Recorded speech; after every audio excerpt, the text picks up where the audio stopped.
Ƙasar Jamhuriyar Musulunci ta Iran ta ce ba ta yarda da makiyanta ba, tana zaune a cikin shiri. Masu saurare ku gyara zama domin jin rahotannin labaran da muke tafa da su a halin yanzu, domin ku ji abubuwan da ke tafiya musamman ma kan batun nan da ke tsakanin ƙasar Iran da ma Amurka. Inda ƙasar Iran ɗin ta fitar da wata sanarwa kan cewa ba ta yarda da makiyanta ba, tana nan a zaune cikin shirin ko ta kwana. Haka zalika za ku ji mu ɗauke da rahotannin labarai daga ƙasashen Afirka kan abubuwan da ke faruwa. Amma da fari bari mu fara da gabas ta tsakiya domin ku ji halin da ake ciki kafin mu dawo ƙasashen Afirkan. Ministan tsaron ƙasar Iran na riko ya ce ƙasar ba ta yarda da makiyanta ba, kuma a shirye take wajen fuskantar duk wani hari. Yana gargaɗin cewa idan aka karya yarjejeniyar tsagaita wuta, za su mayar da martani cikin gaggawa da ƙarfi. A cewarsa, Iran a shirye take ta kare kanta a kowane lokaci, inda ya jaddada cewa rundunar ƙasar na cikin cikakken shiri na tunkarar duk wani hari da ya zo daga waje. Wannan jawabi ya zo ne yayin wata tattaunawa ta wayar tarho da mataimakin Firaministan Qatar kuma ministan tsaro, inda a ɓangarorin biyu suka tattauna batutuwan tsaro da kuma yiwuwar ƙara haɗin gwiwar tsaro tsakaninsu. Ministan ya kuma nuna damuwa kan yadda wasu ƙasashen waje ke shiga harkokin yankin. Yana mai cewa hakan baya samar da tsaro, sai dai yana ƙara rikici da rashin amincewa tsakanin ƙasashe. Yana mai kira da a bar ƙasashen yankin su kula da tsaronsu da kansu. Wannan dai na zuwa ne yayin da rikici ya ƙaru tun bayan hare-haren Amurka da Isra'ila a ranar 28 ga watan Fabrairu, wanda ya sa Iran ta mayar da martani har da kai farmaki kan wasu wurare a Qatar. A yanzu haka Qatar tare da Pakistan na ƙoƙarin shiga tsakani domin samar da yarjejeniyar zaman lafiya ta dindindin tsakanin Iran da Amurka. Ƙasar Iran ta ce ba mu tsara wata tattaunawa da Amurka ba a Doha. Iran a yau ɗin nan ta musanta ikirarin Trump cewa za a fara sabbin tattaunawa da Amurka a Doha. Tana mai cewa ba ta tsara wata ganawa ko tattaunawa da Amurka ba a wannan lokaci. Ma'aikatar harkokin wajen Iran ta ce wakilan ƙasar da ke tafiya Doha ba wai don tattaunawa ba ne, sai dai domin bibiyar batun kuɗaɗen ƙasar da aka ƙwace a ƙasashen waje. Wannan matsaya ta Tehran ta zo ne duk da cewa Trump ya bayyana cewa za a gudanar da ganawa tsakanin wakilan ƙasashen biyu a babban birnin Qatar.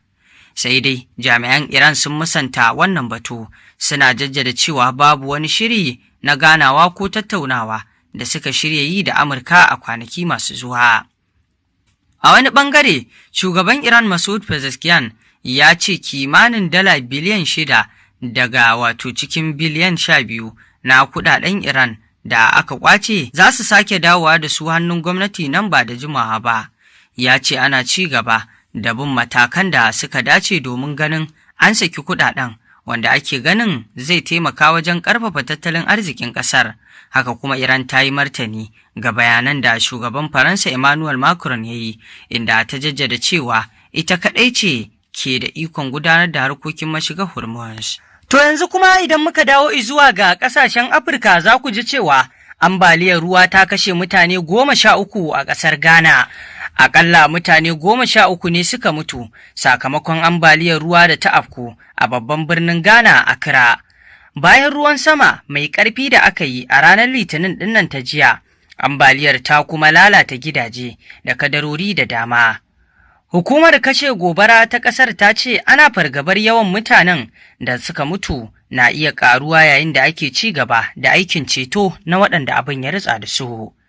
Bidiyoyi da ke yawo a kafafen sada zumunta sun nuna gidaje da motoci sun nutse a cikin ruwa, musamman a ƙananan yankuna da suka fi fama da ambaliyar ruwa, lamarin da ya haddasa tsaiko na zirga-zirga. Duk da cewa yawancin ruwan ya ragu, mutanen da abin ya shafa na ci gaba da ƙididdige asarar da suka yi. Shugaban ƙasar John Mahama ya bayar da umarnin rusa dukkanin gine-ginen da aka yi akan hanyoyin ruwa, yana mai cewa irin waɗannan ayyuka na jefa al'umma cikin haɗari saboda ambaliyar ruwa.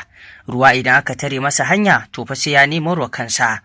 Haka kuma ya bayyana cewa ana samun ƙaruwa a yawan ruwan sama sakamakon sauyin yanayi, inda aka samu wato milimita 140 na ruwan sama a rana guda, fiye da wato adadi da aka saba samu bara. Gwamnatin ƙasar ta shawarci mazauna yankunan da abin ya shafa su koma wurare mafi tsaro, tare da gargaɗin direbobi da su guji hanyoyin da ruwa wato ya mamaye. Ambaliyar ta kuma katse wutar lantarki a wasu sassan birnin, yayin da aka wato tura jami'an tsaro da na agaji domin taimakawa waɗanda ibtila'in ya shafa.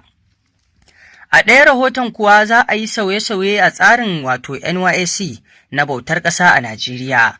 Majalisar Zartarwa ta Najeriya wato FEC ta amince da yin manya-manyan sauye-sauye a tsarin shirin bautar ƙasa na NYSC, ciki har da mayar da shugabancinsa hannun farar hula maimakon sojoji, da kuma wato tsawaita lokacin atisaye a sansani daga makonni 3 zuwa 6. An cimma wannan matsaya ne a taron PEC na ranar, wanda shine karo na farko da aka yi cikakken bita ga shirin tun bayan kafa shi a shekara ta 1973. A ƙarƙashin sabon tsarin, farar hula za su jagoranci harkokin NYSC, yayin da sojoji za su ci gaba da bayar da tsaro ga masu yi wa ƙasar hidima. Gwamnatin tarayya ta kuma umarci babban lauyan ƙasa da ma'aikatar kula da ci gaban matasa su gyara dokar NYSC da sauran ƙa'idoji domin baiwa sauye-sauyen cikakken tushe na doka. Ministan kula da matasa Ayodele Olawande ya ce an aiwatar da wannan mataki ne domin inganta NYSC ya koma shiri da ke haɓaka wato ƙwarewa da samar da wato damar aikin yi.